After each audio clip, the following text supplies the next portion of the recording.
On the morning of October 13th, 1841, 23 guests witnessed what Hartford's upper society would later call the most shocking wedding ceremony in Connecticut's history. Within minutes of taking her first sip of ceremonial wine, 19-year-old Bridget O'Sullivan collapsed at the altar of Trinity Episcopal Church, her wedding dress pooling around her convulsing body as white foam escaped her lips. The bride's final words, heard clearly by the front pew, were a desperate whisper. "The wine, it burns." What authorities discovered 3 days later would expose a calculated murder so cold-blooded that the Hartford Courant refused to print the full details, fearing public outrage. The killer sat among the wedding guests, watching every agonizing moment with the composure of someone who had planned each detail for months. Before we continue with the story of Eleanor Pemberton and the O'Sullivan family tragedy, we invite you to subscribe to our channel and tell us in the comments which state or city you're listening from. Your engagement helps us bring these forgotten American mysteries to light. The truth behind what happened that autumn morning reveals a web of social hatred, financial desperation, and maternal obsession that would reshape Hartford's elite society forever. Hartford in 1841 stood at the crossroads of old New England tradition and industrial progress. The Connecticut River carried steamboats loaded with goods from New York, while new factories sprouted along its banks, their smokestacks competing with church spires for dominance of the skyline. The city's population had swelled to nearly 13,000 souls, with Irish immigrants flooding in to work the mills and railroads that promised prosperity to anyone willing to labor from dawn to dusk. Among Hartford's established families, none commanded more respect than the Pembertons. Eleanor Pemberton, 48 years old and widowed for 6 years, ruled over one of the city's most prominent households from her federal-style mansion on Prospect Street. The 3-story brick home, with its perfectly manicured gardens and wrought-iron fencing, served as a symbol of everything the old Connecticut elite represented: stability, tradition, and unquestionable social superiority. Eleanor had not been born into wealth. The daughter of a modestly successful Hartford merchant, she had married above her station when she wed Jonathan Pemberton in 1815. Jonathan, heir to a shipping fortune built during the War of 1812, had chosen Eleanor for her beauty and sharp intelligence rather than her pedigree. Their marriage had been a love match that scandalized some members of Hartford society, but Jonathan's success in expanding the family business into insurance and manufacturing had silenced most critics. Their only child, William, had been born in 1817 after 3 miscarriages that left Eleanor convinced he was a miracle. She devoted herself entirely to his upbringing, ensuring he received the finest education available. William attended Yale College, where he studied law and literature, returning to Hartford in 1839 to join his father's business interests.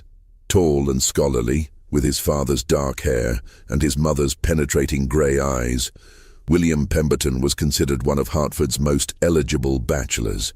When Jonathan died suddenly of apoplexy in 1835, Eleanor found herself in control of an estate worth approximately $40,000, a fortune that made her one of the wealthiest women in Connecticut. She managed the family's investments with an iron hand, determined to preserve not only their wealth, but their social position. The Pemberton name opened doors throughout New England, and Eleanor intended to keep it that way. The Irish migration to Hartford had accelerated throughout the 1830s, driven by poverty and crop failures in Ireland. These newcomers settled in the area near the railroad depot in cramped tenements that lacked proper sanitation. They worked for wages that established residents considered insulting. Yet their willingness to labor for so little drove down costs for factory owners and created resentment among American-born workers. Eleanor observed these changes with growing alarm. At Ladies' Aid Society meetings, she listened to complaints about Irish servants who allegedly stole from their employers, about Irish children who fought with proper American youngsters, about Irish families who crowded 10 people into spaces meant for 4. The established families of Hartford began to speak of the Irish problem in hushed tones, wondering aloud whether these Catholic foreigners could ever truly become Americans. Into this atmosphere of social tension came the O'Sullivan family in late 1839. Patrick O'Sullivan, a widower of 38, had brought his 4 children to Hartford after hearing of work opportunities in the city's expanding mills. His eldest daughter, Bridget, was 17 when they arrived, a striking young woman with auburn hair and emerald eyes that seemed to capture light, even in Hartford's grey winter months. Patrick found work as a supervisor at Colt's Patent Firearms Manufacturing Company, where his experience with machinery in Dublin's textile mills proved valuable. The salary allowed him to rent a small but respectable house on Front Street, closer to Hartford Centre than most Irish families could afford. Bridget took a position as a seamstress in one of the better dress shops on State Street, where her skill with delicate fabrics and her ability to speak without a heavy brogue made her popular with customers. It was at Wadsworth Athenaeum's public lecture series that Bridget first encountered William Pemberton. The lecture, delivered by a visiting professor from Harvard on the topic of American literature, had drawn Hartford's intellectual elite. Bridget attended because her employer, Mrs. Catherine Hendricks, had encouraged her Irish employees to better themselves through education and culture. William noticed her immediately. Seated in the back section reserved for working people, Bridget listened with an intensity that impressed him. When the lecturer opened the floor for questions, she raised her hand to ask about the influence of Irish poetry on American writers, a question so thoughtful and well articulated that several people turned to look at her with surprise. After the lecture, William approached her as she gathered her cloak. "That was an excellent question about Irish literary influence," he said, removing his hat. "I'm William Pemberton. I don't believe we've been introduced." Bridget's cheeks colored slightly, but her voice remained steady. "Bridget O'Sullivan, Mr. Pemberton. I'm pleased to make your acquaintance." They walked together towards State Street, talking about books and ideas with an ease that surprised them both. William learned that despite her limited formal education, Bridget had read voraciously, everything from Shakespeare to contemporary American authors. She had borrowed books from a kind priest in Dublin and continued reading whatever she could obtain in Hartford's lending libraries. When they reached the corner where their paths diverged, William hesitated. "Miss O'Sullivan, I wonder, would you care to attend next week's lecture? It's to be about American history, and I suspect you might find it interesting." Bridget's smile transformed her entire face. "I would enjoy that very much, Mr. Pemberton." Their courtship began quietly, carefully.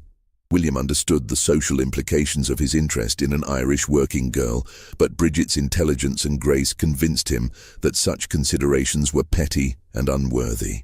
They met for walks along the Connecticut River, attended lectures and cultural events, and discovered a compatibility that transcended their different backgrounds.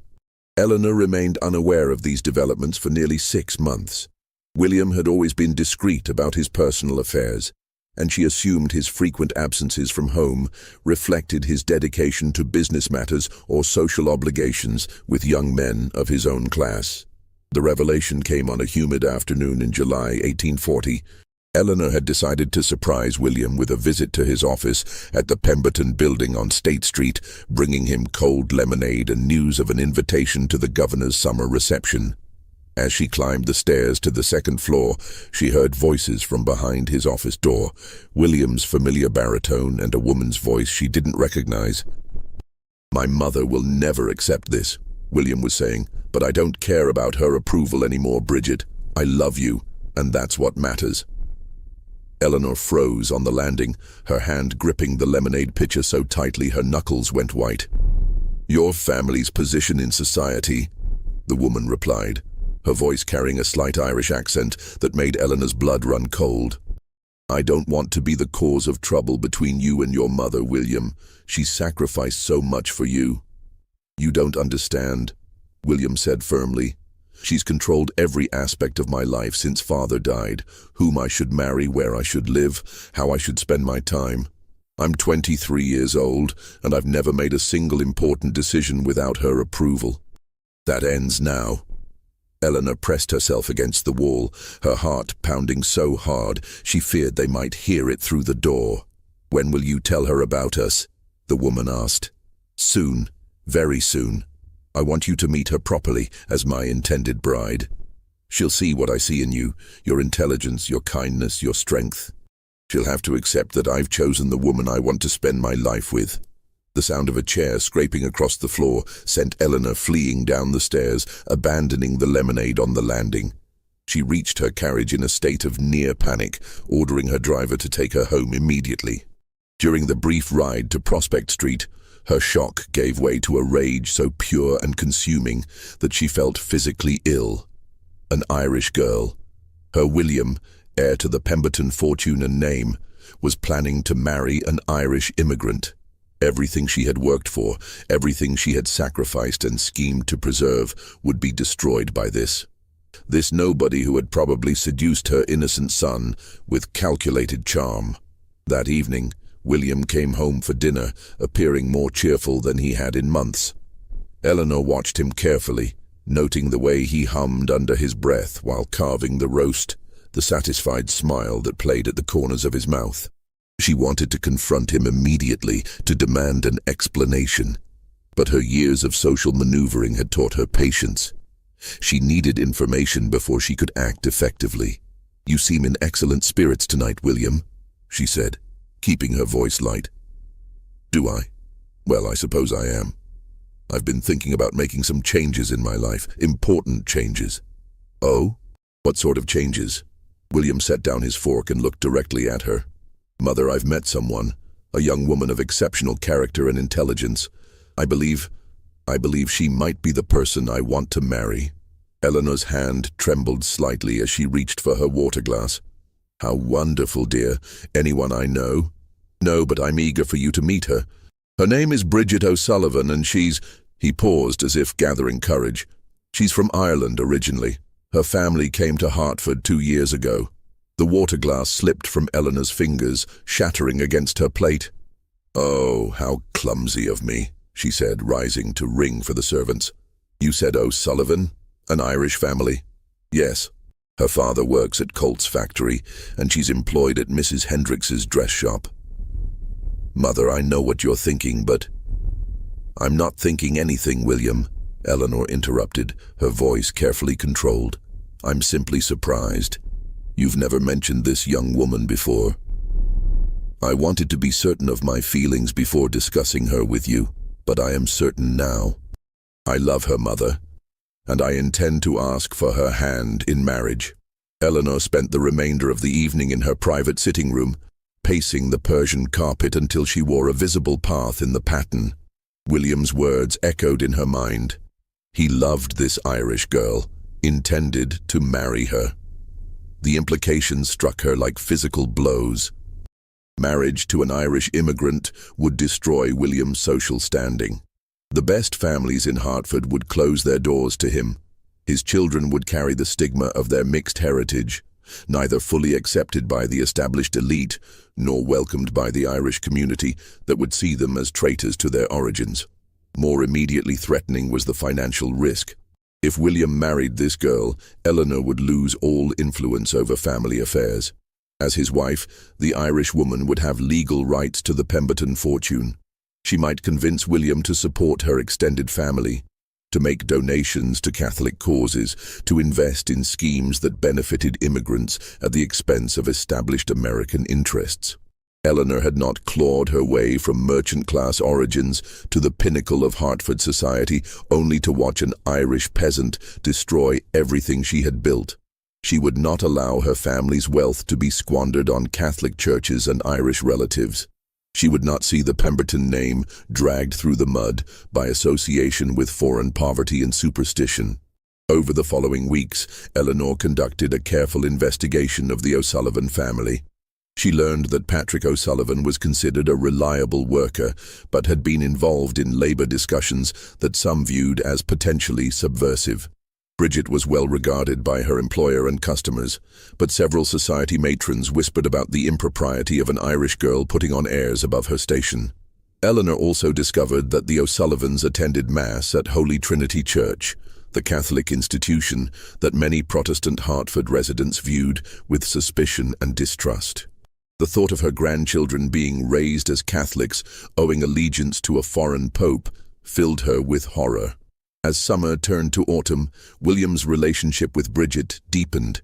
He brought her to a few public events, introducing her to his friends with obvious pride and affection.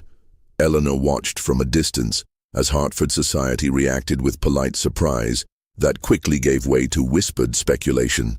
The breaking point came in early September when William announced his intention to formally propose. "I've spoken with Mr. O'Sullivan," he told his mother over breakfast. "He's given his permission for me to ask for Bridget's hand. I plan to propose this evening." Eleanor set down her coffee cup with deliberate care. "William, I must ask you to reconsider this decision." "Mother, please, let me finish. I've said nothing about this association because I hoped it would run its natural course. But you're talking about marriage now, about permanent commitments that will affect not just your life but the future of our family."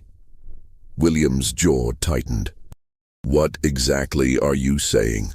"I'm saying that marriage is about more than personal feelings. It's about social compatibility, shared values, common backgrounds. This young woman may be perfectly pleasant, but she comes from a world entirely different from ours. The differences that seem charming now will become sources of conflict later. Her background doesn't matter to me. It should matter. It will matter to your children, who will struggle to find their place in society.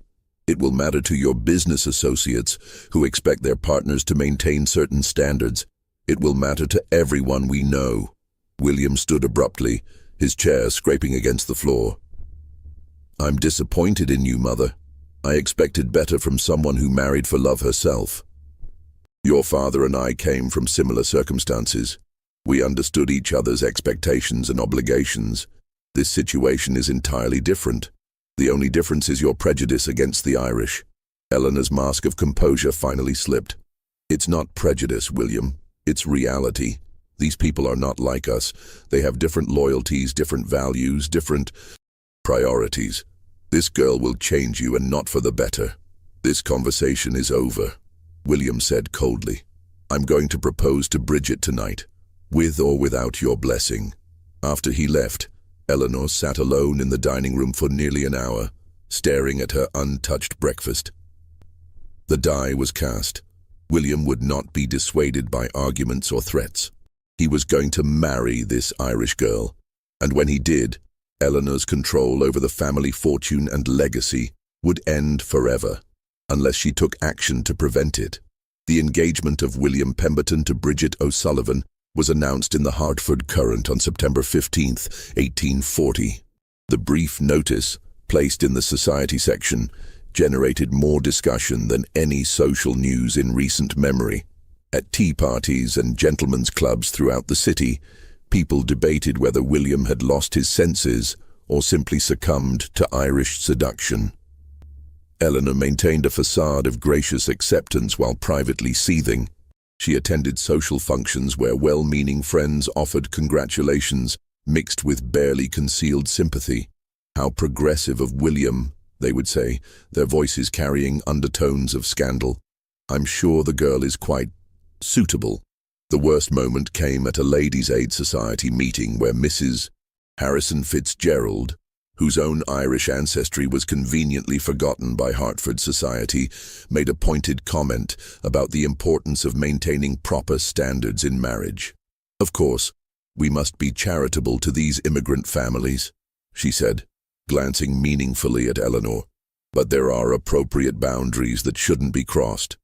Eleanor smiled tightly and changed the subject, but the humiliation burned in her chest like acid. She was being pitied, patronized by women who had once deferred to her social position. The Pemberton name, which had opened every door in Connecticut, was becoming a source of whispered gossip and snide commentary. During this period, Eleanor began to study Bridget O'Sullivan with the intensity of a military strategist examining an enemy position. She attended public events where the couple appeared, watching how Bridget moved, spoke, and interacted with Hartford's elite. What she observed only deepened her alarm. Bridget was not the simple Irish peasant Eleanor had hoped to find. The young woman possessed a natural elegance that could not be taught, an intelligence that shone in her conversations, and a genuine warmth that drew people to her. Even Eleanor's harshest critics among the society matrons admitted that the O'Sullivan girl had remarkable poise for someone of her background. More troubling was the obvious depth of William's devotion. He looked at Bridget with an adoration Eleanor had never seen from him before. When they walked together, he unconsciously matched his longer stride to hers. When she spoke, he listened with complete attention.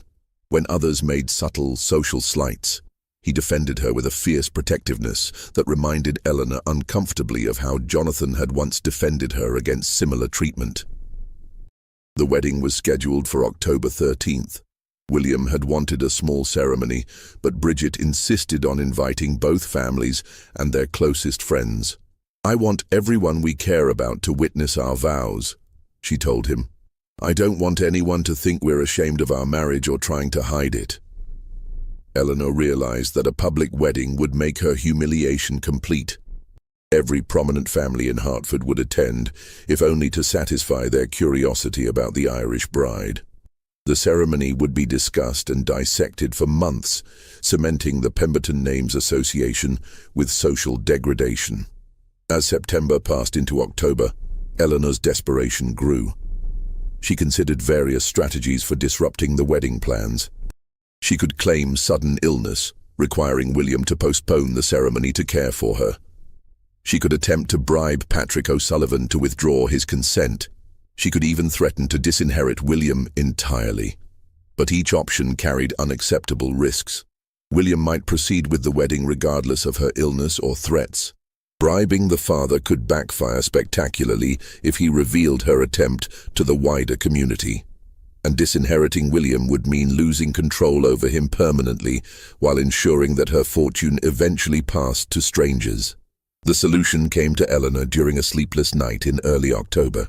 She was reviewing her late husband's papers, searching for some legal mechanism that might give her continued control over the family assets, when she discovered Jonathan's correspondence with a business associate in New York who dealt in rare chemicals for industrial purposes. Among the letters was a detailed discussion of various compounds used in manufacturing processes, including their effects on human health when handled improperly. One letter specifically mentioned arsenic oxide, commonly used in textile production and available through legitimate commercial channels. Jonathan had been investigating its use in a proposed fabric treatment process, but had ultimately decided against the investment due to safety concerns. The letter included precise information about the compound's properties. Its appearance, white crystalline powder that dissolved easily in liquids. Its taste, virtually undetectable when mixed with strong flavors, and its effects, rapid onset of symptoms that mimicked various common ailments. Most importantly, the correspondent noted that arsenic oxide was difficult to detect without sophisticated chemical analysis, procedures that were rarely performed in cases of sudden illness. Eleanor read the letter 3 times, her heart racing as the implications became clear. Here was a means of preventing William's marriage that would appear entirely natural, tragic, but unavoidable. A sudden illness striking the bride during the wedding ceremony would be shocking but not unprecedented. Young women sometimes succumbed to the excitement and stress of their wedding day, especially those from lower social classes who might be overwhelmed by the grandeur of the occasion. The plan crystallized with shocking clarity. Eleanor would need to obtain arsenic oxide through her late husband's business contacts, claiming she was continuing his investigation into industrial applications. She would need to find an opportunity to administer it during the wedding ceremony, when all attention was focused on the bride and groom, and she would need to ensure that her own behavior appeared completely natural, that of a concerned mother-in-law witnessing a tragedy. On October 8th, 5 days before the wedding, Eleanor visited the offices of Hartwell Chemical Supply in New York City. She took the train early in the morning, dressed in her most respectable traveling clothes and carrying Jonathan's business correspondence as credentials. Mr. Hartwell, a thin man with nervous hands and wire-rimmed spectacles, remembered Jonathan favorably. "A cautious businessman," he told Eleanor. always concerned about safety and proper procedures. "How may I assist you, Mrs. Pemberton?" Eleanor explained that she was settling her late husband's affairs and wanted to complete his investigation into textile treatment processes. She produced Jonathan's letters and spoke knowledgeably about the proposed applications, having spent days studying the technical details. "Arsenic oxide, yes," Hartwell said, consulting his records. "Your husband was interested in its use for fabric preservation. Are you planning to proceed with the investment?" "I'm still evaluating the commercial potential," Eleanor replied smoothly. "But I'd like to conduct some preliminary tests to better understand the compound's properties." "Could you provide a small sample for experimental purposes?" Hartwell nodded and disappeared into his storeroom, returning with a glass vial containing perhaps 2 ounces of white powder. "This should be sufficient for your testing purposes. Please observe all safety precautions. The compound is highly toxic if ingested or inhaled." Eleanor paid in cash and carefully placed the vial in her reticule. During the train ride back to Hartford, she held her purse close to her body, acutely aware of its deadly contents. She felt no guilt, only a grim satisfaction that she had taken decisive action to protect her family's future. The remaining days passed in a blur of wedding preparations. Bridget had engaged Eleanor's help in planning the reception, a gesture of goodwill that Eleanor found simultaneously touching and infuriating. The young woman clearly hoped to win her future mother-in-law's approval through inclusive gestures and respectful attention. "I want you to feel that this is your celebration too, Mrs. Pemberton," Bridget said, as they reviewed the menu for the wedding breakfast. "William speaks of you with such love and respect. I hope that someday you might feel the same affection for me." Eleanor managed to smile and nod appropriately, all while calculating exactly how much arsenic oxide would be required to ensure a swift but apparently natural death. Too little might cause illness without achieving her goal. Too much might create obvious symptoms that would raise suspicions. Based on Jonathan's correspondence and her own research in medical texts borrowed from Hartford's library, Eleanor determined that approximately 1/2 teaspoon of the powder, dissolved in wine, would be sufficient. The symptoms would begin within minutes and progress rapidly, mimicking the effects of extreme excitement or heart failure. On the morning of October 13th, Eleanor awoke before dawn with a clarity of purpose she had not felt in months. Every detail of the plan had been rehearsed in her mind dozens of times. She knew exactly when and how she would act, and the knowledge filled her with grim determination. The wedding ceremony was scheduled for 11 o'clock at Trinity Episcopal Church, followed by a reception at the Pemberton Mansion. Eleanor had volunteered to oversee the refreshment preparations, a responsibility that would give her complete access to the ceremonial wine that would be served to the bride and groom during the blessing.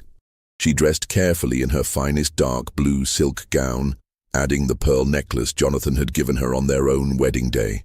Her reflection in the bedroom mirror showed a woman of dignified composure, every inch the respected Hartford matron attending her son's wedding. No one looking at her would suspect the deadly purpose that drove every measured movement. The arsenic oxide was hidden in a small silk sachet sewn into the inner pocket of her dress. The powder had been carefully measured and prepared the night before, ready to be dissolved in wine at the crucial moment. Eleanor had practiced the motion dozens of times, ensuring she could empty the sachet's contents quickly and naturally while appearing to adjust the wine service. At 9 o'clock, Eleanor arrived at Trinity Church to supervise the final preparations. The Gothic Revival building, with its soaring spire and stained glass windows, had been decorated with autumn flowers and ribbons in shades of gold and burgundy. Bridget's limited budget had not allowed for elaborate decorations, but the simple arrangements possessed an understated elegance that even Eleanor grudgingly admired. Father Matthews, the elderly Episcopal priest who would officiate, greeted Eleanor with respectful warmth. "Mrs. Pemberton, how lovely to see you. I understand you've been instrumental in organizing today's celebration." "It's my pleasure, Father," Eleanor replied smoothly. "This is such a joyous occasion for our family." She moved efficiently through the church, checking flower arrangements and supervising the placement of chairs for the reception. Her true focus, however, was on the communion table where the ceremonial wine would be placed. The heavy silver chalice, a wedding gift from Eleanor to the couple, sat ready for the blessing that would follow the exchange of vows. The wine itself was stored in the church vestry, along with the other refreshments that would be served after the ceremony. Eleanor had specifically requested that a bottle of their finest French vintage be opened for the occasion, explaining to Father Matthews that she wanted William and Bridget to begin their marriage with the best of everything. At 10:30, the first guests began arriving. Eleanor positioned herself near the church entrance, greeting each arrival with perfect social grace. She watched Patrick O'Sullivan escort his 3 younger children to their seats, noting how the man had clearly spent considerable money on new clothes for the occasion. His obvious pride in his daughter's marriage to a Pemberton stirred Eleanor's anger afresh. Members of Hartford's elite arrived in elegant carriages, their expressions carefully neutral as they took in the mix of social classes represented among the guests. Eleanor observed their subtle reactions, the way they nodded politely to the Irish families while maintaining careful distance. The social dynamics she had predicted were already playing out exactly as expected.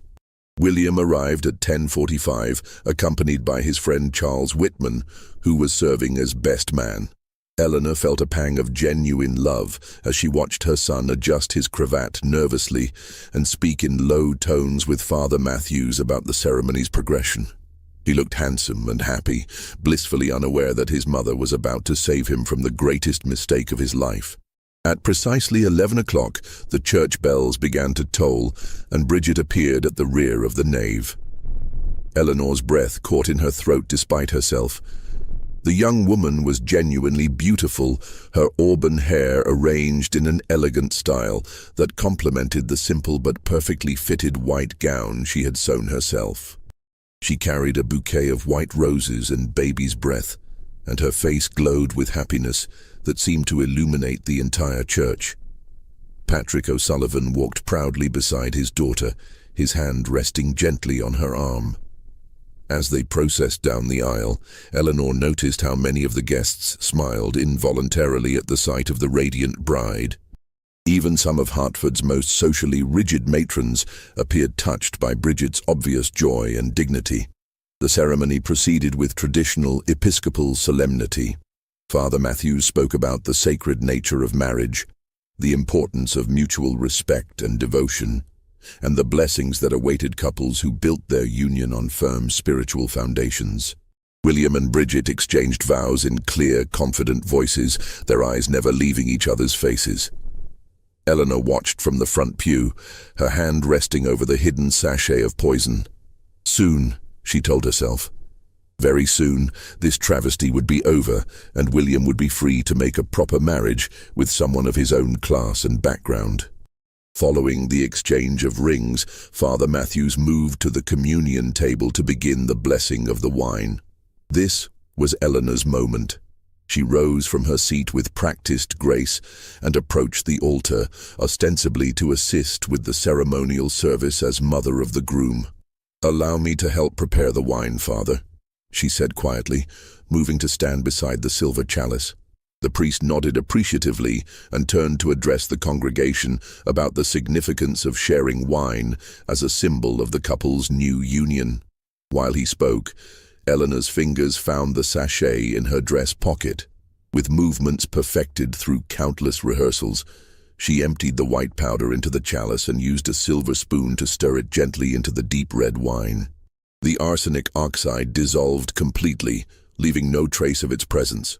The wine maintained its rich color and would taste no different than before, at least not to someone drinking it in the emotional excitement of their wedding day. Father Matthews completed his remarks and lifted the chalice ceremonially. "William and Bridget, please step forward to share the wine of commitment, symbolizing your promise to support each other through all of life's joys and sorrows." Eleanor returned to her seat, her heart pounding so hard she feared others might hear it. William and Bridget approached the communion table, their hands joined and their faces radiant with happiness. Everything was proceeding exactly according to plan. Father Matthews offered the chalice first to William, who took a small sip and passed it to his bride. Bridget accepted the chalice with both hands, smiled lovingly at her new husband, and raised the wine to her lips. Eleanor watched with terrible fascination as Bridget drank deeply from the poisoned chalice. The young woman's face showed nothing but joy and gratitude as she completed the ceremonial sip and returned the cup to Father Matthews. The deadly dose had been consumed. Now it was simply a matter of waiting for the arsenic to take effect. The wedding party processed from the altar amid the warm applause of the assembled guests. Eleanor joined the receiving line at the church entrance, accepting congratulations and compliments about the beautiful ceremony with mechanical pleasantness. Her entire attention was focused on Bridget, watching for the first signs that the poison was beginning to work. According to Eleanor's research, arsenic oxide typically began affecting its victims within 15 to 30 minutes of consumption. The initial symptoms would be subtle, perhaps a slight pallor, some difficulty breathing, or minor stomach discomfort. These early signs would be easily attributed to wedding day excitement and nerves. As the minutes passed, Eleanor began to feel a growing anxiety. Bridget appeared completely normal, chatting vivaciously with well-wishers and laughing at her new husband's jokes. Her cheeks remained pink with happiness, her breathing was regular, and she showed no signs of distress whatsoever. 25 minutes after consuming the poisoned wine, Bridget was still greeting guests with undiminished energy. Eleanor felt the first stirrings of genuine panic. Had she miscalculated the dosage? Was the compound she had obtained somehow defective? Or was this Irish girl possessed of an unusually strong constitution that could resist the poison's effects? The wedding party began moving toward the Pemberton mansion for the reception breakfast. Eleanor walked alongside Father Matthews, making polite conversation while internally screaming with frustration. Her carefully planned murder was failing, and she had no backup strategy for dealing with this catastrophic development. At the mansion, the guests gathered in the main drawing room and adjoining dining room, which had been decorated with more autumn flowers and set with Eleanor's finest china and crystal. A lavish breakfast spread awaited the party: fresh oysters from Long Island Sound, roasted fowl, delicate pastries, and several bottles of champagne for toasting the new couple. Eleanor moved through her duties as hostess with increasing desperation. 45 minutes had passed since Bridget consumed the arsenic, yet the young woman continued to appear perfectly healthy. She had removed her gloves and was accepting congratulations from Hartford's social elite with remarkable poise, showing no trace of the symptoms Eleanor had expected to see by now. "Mrs. Pemberton," said Mrs. Harrison Fitzgerald, approaching with a glass of champagne in hand, "you must be so proud. The ceremony was lovely, and your new daughter-in-law is absolutely charming, much more refined than one would expect from her background." Eleanor forced a smile. "Yes, Bridget is a lovely girl. We're very pleased with William's choice." The words tasted like ashes in her mouth. If the poison didn't work, she would be forced to accept this Irish peasant as her daughter-in-law permanently. The O'Sullivan family would become part of the Pemberton legacy, their Catholic traditions and immigrant connections forever linked to Eleanor's carefully cultivated reputation. Just when we thought we'd seen it all, the horror in Hartford intensifies. If this story is giving you chills, share this video with a friend who loves dark mysteries.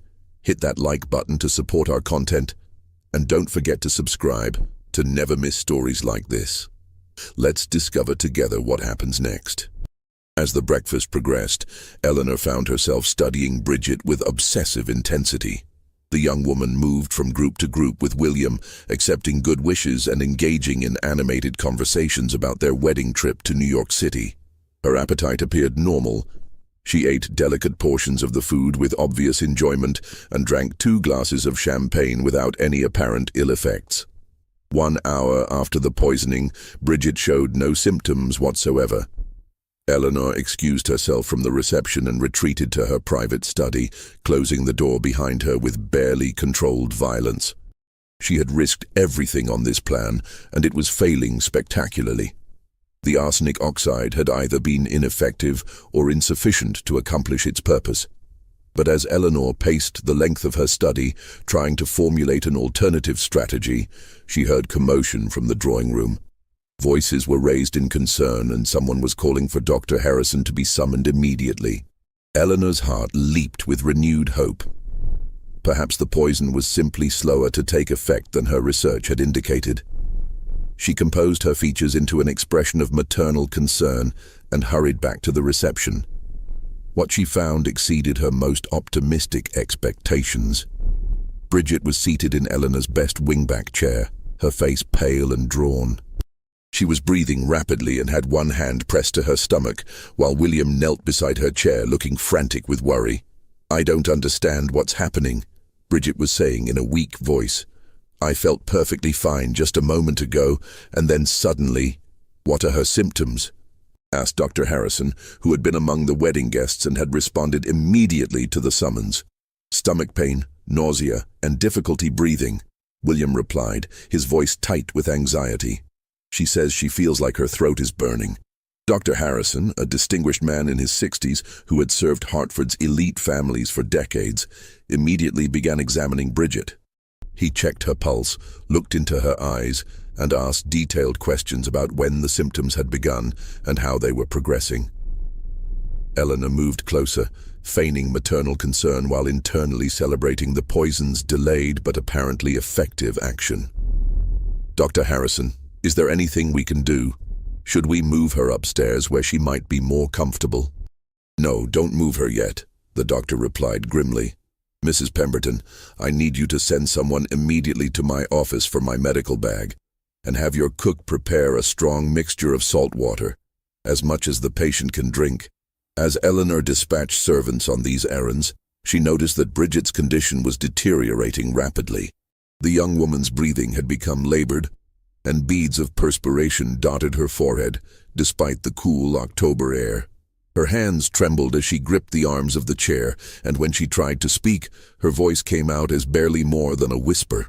"The wine," Bridget managed to say, looking directly at Eleanor with eyes that seemed unnaturally bright. "The wine at the church. It tasted strange." Eleanor's blood turned to ice. Had Bridget somehow detected the poison's presence?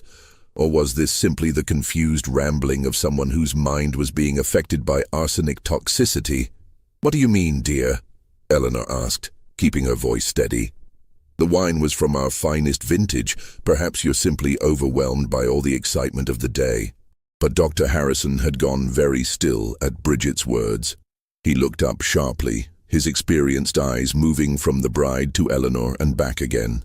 "Mrs. Pemberton," he said carefully, "exactly what wine was served during the ceremony?" "French vintage from our private cellar," Eleanor replied. "The same wine we've served at family celebrations for years. Surely you don't think—" "I think," Dr. Harrison interrupted, "that we may be dealing with something more serious than wedding day nerves." He turned to William, who was holding Bridget's hand and murmuring reassurances. "Mr. Pemberton, I need you to send someone to Trinity Church immediately. Have them bring back the chalice that was used for the wine blessing and any remaining wine from the bottle that was opened for the ceremony." Eleanor felt panic rising in her chest. If Dr. Harrison examined the chalice and discovered traces of arsenic, her carefully constructed plan would unravel completely. She needed to prevent that examination at all costs. "Doctor, surely you're being overly cautious," she said. "The poor child is simply overwhelmed. Perhaps if we moved her to a quiet room." "Mrs. Pemberton," Dr. Harrison said with quiet authority, "I've been practicing medicine for 37 years. I've seen wedding day nerves, and I've seen food poisoning, and I've seen the effects of various toxic substances. This young woman's symptoms are consistent with arsenical poisoning." The words fell into the drawing room like stones into still water, creating ripples of shock and disbelief among the assembled guests. Several women gasped audibly, while the men moved closer to hear Dr. Harrison's diagnosis more clearly. William's face went white. "Poison? That's impossible. How could Bridget have been poisoned? She's eaten and drunk nothing that wasn't served to everyone else. Not everyone else drank from the ceremonial chalice," Dr. Harrison pointed out grimly. Only the bride and groom shared that wine. And you, Mr. Pemberton, show no symptoms of distress. Eleanor realized with growing horror that the doctor was systematically eliminating other possible sources of poisoning, focusing inevitably on the one moment when Bridget had consumed something different from the other guests. Her mind raced frantically, searching for some way to deflect suspicion. Perhaps the arsenic came from somewhere else entirely, she suggested desperately. These old buildings sometimes have lead pipes or other sources of contamination. But even as she spoke, Eleanor could see that Dr. Harrison wasn't convinced. His sharp eyes were studying her with an intensity that made her feel exposed and vulnerable. Behind his professional demeanor, she could sense a growing suspicion that chilled her to the bone. Meanwhile, Bridget's condition continued to worsen. Her breathing had become increasingly labored, and she was now struggling to remain conscious. The bright flush in her cheeks had given way to an alarming pallor, and when she tried to speak, only incoherent whispers emerged. "We need to get her to my office immediately," Dr. Harrison declared. "Mr. Pemberton, can your carriage accommodate a stretcher? Time is critical if we're going to save her life." The word save hit Eleanor like a physical blow. She had assumed that once the arsenic took effect, Bridget's death would be swift and irreversible. The possibility that medical intervention might prevent the poison from completing its work had never occurred to her. As William organized transportation to Dr. Harrison's office, Eleanor found herself trapped between desperate hope that Bridget would die before reaching medical help and growing terror that the young woman might survive to identify her poisoner. If Bridget lived, and if Dr. Harrison's suspicions continued to develop, Eleanor could face charges of attempted murder. The thought of standing trial before Hartford's legal establishment, of having her reputation destroyed and her freedom taken away, filled Eleanor with a panic more intense than anything she had ever experienced. Everything she had worked for, everything she had sacrificed to achieve, would be lost forever. The journey to Dr. Harrison's office took place in grim silence, with Bridget's condition deteriorating further during the short carriage ride. By the time they arrived at the doctor's practice on Main Street, she was barely conscious, and her breathing had become so shallow that William feared she might die before receiving treatment. Dr. Harrison's office occupied the ground floor of a substantial brick building, with examination rooms, a small surgery, and a dispensary where he prepared medications for his patients. Eleanor had visited the office several times over the years for routine ailments, but she had never seen it transformed into the scene of desperate medical intervention that greeted them now. The doctor immediately began administering treatments designed to counteract arsenic poisoning. He forced salt water down Bridget's throat to induce vomiting, hoping to eliminate any poison that remained in her stomach. When that proved insufficient, he prepared a mixture of milk and egg whites, explaining to William that these substances might help absorb toxins in the digestive system. Eleanor watched these proceedings with mounting anxiety. Each treatment that Dr. Harrison administered increased the possibility that Bridget might survive, and survival would mean exposure for Eleanor. She found herself in the horrifying position of hoping for a young woman's death while maintaining the appearance of a concerned mother-in-law. "Mr. Pemberton," Dr. Harrison said during a brief pause in his treatments, "I sent my assistant to Trinity Church to retrieve the ceremonial chalice. He should return shortly with evidence that will help us understand exactly how your wife was poisoned." Eleanor's hands clenched involuntarily at her sides. The chalice would contain residual traces of arsenic that would confirm Dr. Harrison's diagnosis beyond any doubt. Once he had physical proof of poisoning, his investigation would naturally focus on who had access to the wine and opportunity to administer the toxin. The assistant arrived 20 minutes later, carrying the silver chalice wrapped in a clean cloth, along with the bottle that had contained the ceremonial wine. Dr. Harrison examined both items carefully, using chemical tests that Eleanor had not known existed. "As I suspected," he announced grimly. "There are clear traces of arsenic compounds in this chalice, and the remaining wine shows similar contamination. This was not accidental poisoning. Someone deliberately added a substantial quantity of arsenic to the wine that was served to the bride." William stared at the doctor in shock. You're saying someone tried to murder my wife, but who would do such a thing? Bridget has no enemies in Hartford. Dr. Harrison's eyes moved slowly around the room, taking in the faces of everyone present. When his gaze settled on Eleanor, she felt as though he could see directly into her guilty soul. The question, Dr. Harrison said carefully, is who had access to the ceremonial wine between the time it was prepared and the time it was consumed. Eleanor forced herself to speak calmly. Surely any number of people could have tampered with the wine. Church staff, members of the wedding party, even random individuals who might have entered the building. Perhaps, Dr. Harrison replied. But arsenic oxide is not a common substance.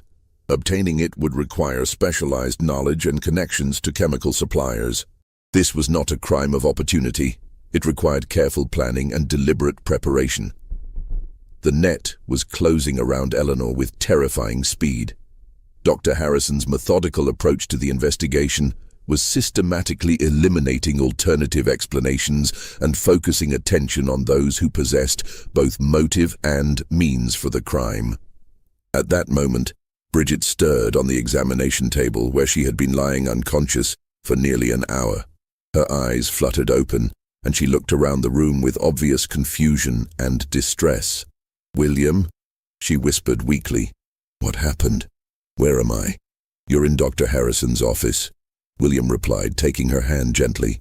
"You've been very ill, but you're going to be all right now." Bridget's gaze moved around the room until it settled on Eleanor. For a long moment, the two women looked directly at each other, and Eleanor saw something in the young woman's eyes that made her blood run cold. "I remember now," Bridget said softly. "The wine. There was something wrong with the wine." Dr. Harrison leaned forward intently. "What do you remember about the wine, Mrs. Pemberton?" "It had a strange taste, not bitter exactly, but different.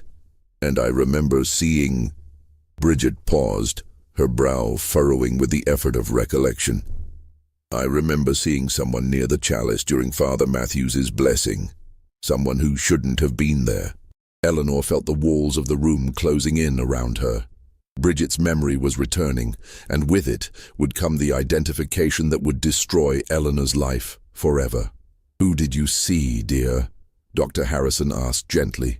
Bridget's eyes moved to Eleanor again, and this time there was no confusion in her gaze. "Mrs. Pemberton, I saw her stirring something into the wine while Father Matthews was speaking to the congregation." The accusation fell into the room like an explosion. William stared at his mother in shock and disbelief, while Dr. Harrison nodded grimly as if his suspicions had been confirmed. "Mother," William said in a voice barely above a whisper, "tell me this isn't true. Tell me you didn't try to murder my wife." Eleanor felt the last vestiges of her carefully constructed facade crumbling away. The game was over, the truth was out, and there was no longer any point in pretending innocence. She would have destroyed everything, Eleanor said quietly, her voice carrying a strange sense of relief at finally speaking the truth. "Your social position, the family reputation, our financial security, everything we've worked for would have been lost to an Irish immigrant who seduced you with her foreign charm." William stepped back from his mother as if she had struck him.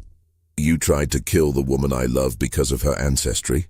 I tried to save you from making the greatest mistake of your life," Eleanor replied with growing defiance.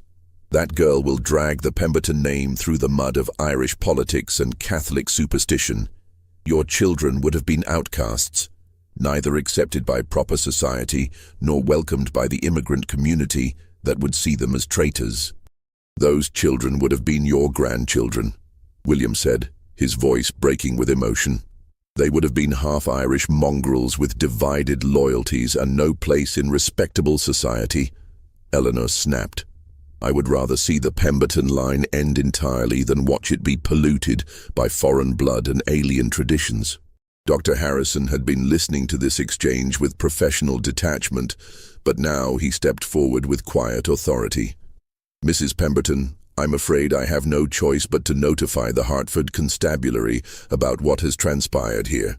You have confessed to attempted murder in the presence of multiple witnesses." Eleanor laughed bitterly. Do you think the authorities will prosecute a respected Hartford matron for trying to protect her family from immigrant corruption? Half the men on the city council share my concerns about the Irish problem. Perhaps, Dr. Harrison replied. But they also understand that poisoning is a serious crime, regardless of the perpetrator's social position. The law applies to everyone, Mrs. Pemberton, even wealthy widows who believe their prejudices justify attempted murder. The trial of Eleanor Pemberton began on November 20th, 1841, in Hartford Superior Court. The case attracted unprecedented attention throughout Connecticut and beyond, with newspapers from Boston to New York following every detail of the proceedings. The spectacle of a prominent society matron accused of poisoning her son's Irish bride captured the public imagination in ways that reflected the deep social tensions of the era. Judge Samuel Huntington, himself a member of Hartford's established elite, presided over the trial with scrupulous attention to legal procedure. Despite his personal acquaintance with Eleanor and sympathy for her social concerns, he could not ignore the overwhelming evidence against her. Dr. Harrison's testimony regarding the arsenic poisoning was supported by chemical analysis, Bridget's eyewitness identification, and Eleanor's own confession in the doctor's office. The prosecution, led by District Attorney Charles Morgan, presented the case as a calculated attempt at murder motivated by social prejudice and financial greed. The defendant, Morgan told the jury, placed her own narrow concerns about social status above the life of an innocent young woman whose only crime was falling in love with the defendant's son. Eleanor's defense attorney, Hartford's most prominent criminal lawyer, argued that she had acted under extreme emotional distress caused by her son's inappropriate marriage choice. He attempted to portray Eleanor as a devoted mother driven to temporary insanity by the prospect of her family's social destruction. The strategy failed completely. The careful planning required to obtain arsenic oxide, the deliberate timing of the poisoning during the wedding ceremony, and Eleanor's calculated behavior before and after the crime demonstrated premeditation that contradicted any claim of temporary insanity. Bridget's testimony proved particularly damaging to Eleanor's defense.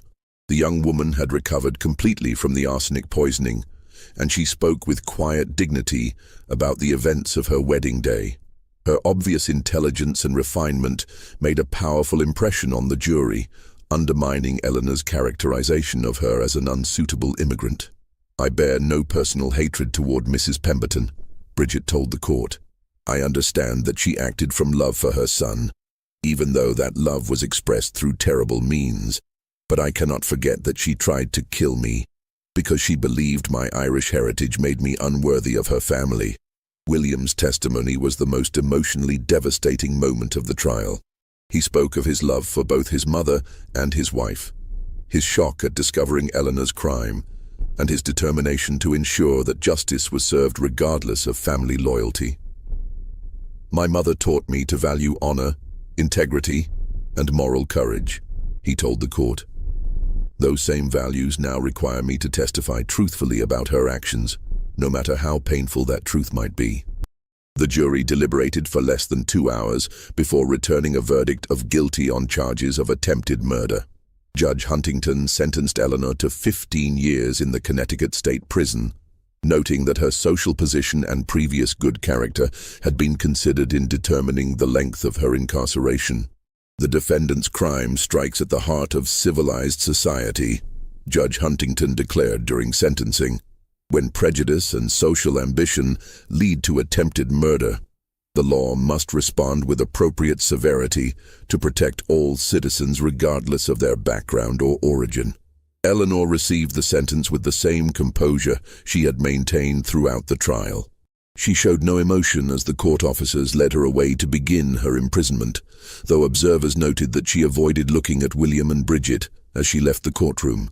The Pemberton family's social position in Hartford never recovered from the scandal. William found himself ostracized by many of the families who had once welcomed him, though a few forward-thinking members of the community rallied to support him and Bridget.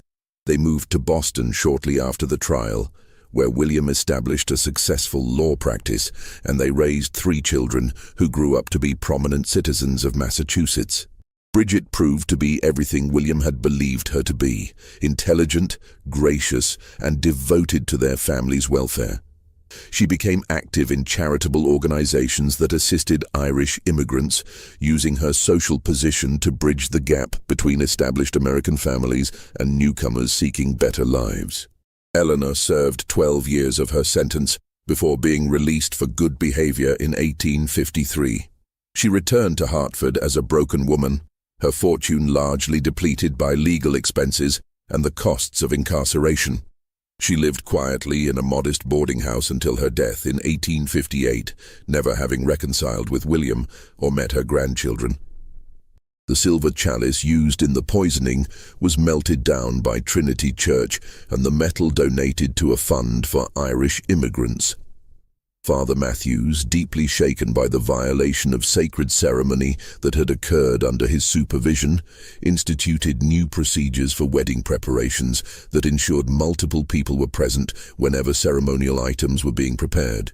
The case of Eleanor Pemberton became a cautionary tale told throughout New England about the dangers of unchecked prejudice and social ambition. Legal scholars pointed to it as an example of how even the most privileged members of society remained subject to the rule of law when they committed serious crimes. But perhaps the most lasting impact of the tragedy was its effect on Hartford's social attitudes toward Irish immigrants and other newcomers to American society. The obvious injustice of Eleanor's attempt to murder Bridget simply because of her heritage forced many established families to reconsider their own prejudices and assumptions.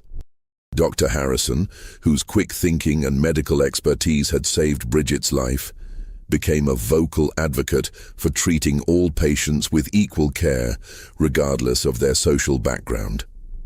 His testimony during the trial had demonstrated the importance of applying scientific methods to criminal investigations, helping to establish forensic medicine as an essential tool for law enforcement. The poisoned chalice case, as newspapers dubbed it, remained a topic of discussion in Hartford for decades after the trial concluded. Parents used Eleanor's story to warn their children about the corrupting effects of hatred and prejudice, while legal professionals studied the case as an example of how social tensions could lead to violent crime. In 1865, 24 years after the poisoning, William Pemberton returned to Hartford for the first time since the trial. He was accompanied by Bridget and their 3 children, coming to visit his father's grave and to show his family the city where he had grown up. Old residents who remembered the scandal were struck by the obvious happiness and success of the couple whose marriage had nearly ended in murder. Bridget, now a matron of 43 with gray threading through her auburn hair, stood beside her husband at Jonathan Pemberton's gravestone. She had never spoken publicly about forgiving Eleanor, but those who watched her pray silently at the cemetery understood that she had found peace with the traumatic events of her wedding day. The Hartford Courant, which had covered the original trial extensively, published a brief notice of the family's visit. The final paragraph of that article captured the ultimate irony of Eleanor's crime. The union that was nearly destroyed by poison has instead flourished into one of New England's most respected families, proving that love and character triumph over prejudice and hatred.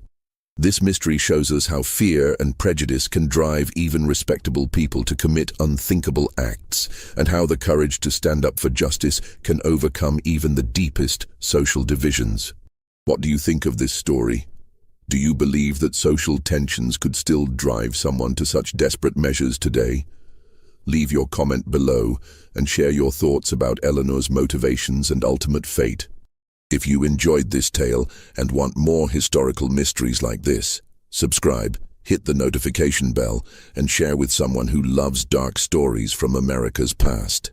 See you in the next video, where we'll explore another forgotten chapter of our nation's hidden history.